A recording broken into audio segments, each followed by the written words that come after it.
चीजों का व्यापार करें, बाहरी देशों की चीजों का बहिष्कार करें। आओ अब सब मिलकर भारत का विकास करें। विकसित देश यानी कि औद्योगिक देश। औद्योगिक देश उन्हें कहा जाता है जो कुछ मानकों के आधार पर कुछ विकास दर रखते हैं। ये विकास दर किस आधार पर मापी जाती है, ये मानक कौन से हैं और कौन इन्हें निर्धारित करता है, आइए इसके बारे में कुछ चर्चा करते हैं। इन मानकों में अक्सर आर्थिक मानकों को शामिल किया जाता है, जिसमें कि सबसे पहले राष्ट्रीय आय। राष्ट्रीय आय यानी कि राष्ट्रीय सकल घरेलू उत्पाद। जिस भी देश का सबसे उच्च होगा वह देश विकसित देशों की श्रेणी में शामिल होगा। और दूसरा मानक है उद्योग। जिस भी देश की अर्थव्यवस्था उद्योगों पर निर्भर करती है उन्हें वह देश विकसित देशों की श्रेणी में शामिल होता है। और इसी के आधार पर कौन सा देश औद्योगिक देश या विकसित देश कहलाएगा यह निर्धारित होता है।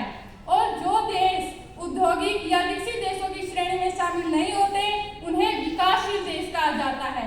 विकासशील देशों को तीसरी दुनिया के देश भी कहा जाता है।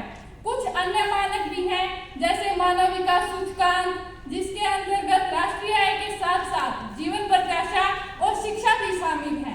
अब मैं आपको बताना चाहूंगी कि आजादी के पावन अवसर पर प्रधानमंत्री नरेंद्र मोदी जी ने लाल किले की प्राचीर से देश को संबोधित करते हुए 5 खंडों का जिक्र किया था, जिसमें सबसे प्रथम और सबसे महत्वपूर्ण पॉइंट था भारत को विकसित देश बनाना।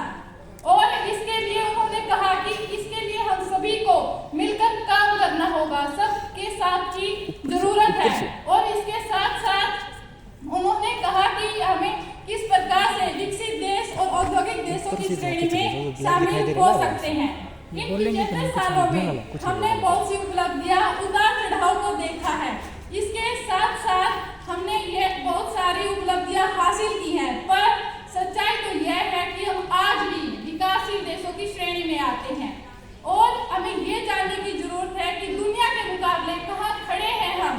और अब मैं आपको एक रिपोर्ट के माध्यम से बताना चाहूंगी कि जून 2018 में SBI की एक रिपोर्ट के अनुसार यह बताया गया कि भारत के पास अपने आप को विकसित देशों की श्रेणी में शामिल करने के लिए सिर्फ 1 दशक का वक्त है। इसके लिए भारत को शिक्षा और स्वास्थ्य पर अधिक से अधिक निवेश करने की जरूरत है, जिससे कि हम विकसित देशों की श्रेणी में शामिल हो जाएंगे। अगर भारत 1 दशक के अंदर अपने आप को विकसित देशों की श्रेणी में शामिल नहीं कर पाया तो वह बहुत ही अधिक पिछड़ जाएगा।